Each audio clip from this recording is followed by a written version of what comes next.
Big பாஸோட டே 3 இன்றைக்கி எப்படி போச்சு பார்த்தீங்கன்னா, விஜய் பார்வதி வாயில் ஃபுல்லாக வன்மம் இல்லை, உடம்பு ஃபுல்லாக வன்மம் அப்படிங்கிறது இன்றைக்கி பேசும்போது நல்லாவே தெரியுது. எல்லார் பற்றியும் பேக் பைட் பண்ணுறது, அது மட்டும் இல்லாமல் விக்கல்ஸ் ஆஃப் விக்ரம் வந்துட்டு பாடி ஷேமிங் பண்ணதை நான் வந்து பார்த்தேன்.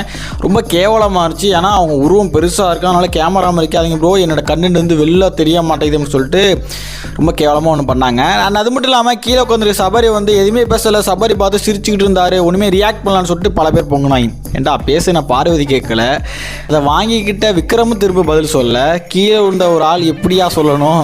ஸோ அவர் வந்து சிரிப்பிலே சொல்லிட்டாரு. பார்க்கும்போது இதை என்னத்தை சொல்கிறதுன்னு சொல்லிட்டு ஒரு பாடி லாங்குவேஜில் சொன்னார், ரொம்ப கேவலமாக செயல்படுறாங்க அப்படின்னு சொல்லிட்டு. ஓப்பனிங்கே பேச முடியாதுல, ஒரு 2-3 வாரம் போகட்டும்.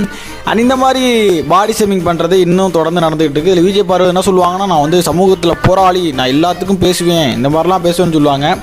ஆனால் அவங்க இப்படி தான் கேவலமாக பேசிகிட்டு இருப்பாங்க. இதை பற்றி நான் ஒப்பீனியன் என்ன அப்படிங்கிறத கமெண்ட் சொல்லிட்டு இந்த வீடியோ ஷேர் பண்ணிக்கோங்க. நம்ம ஐடியா ஃபாலோ பண்ணிக்கோங்க. நான் உங்களுக்கு நெக்ஸ்ட் வீடியோ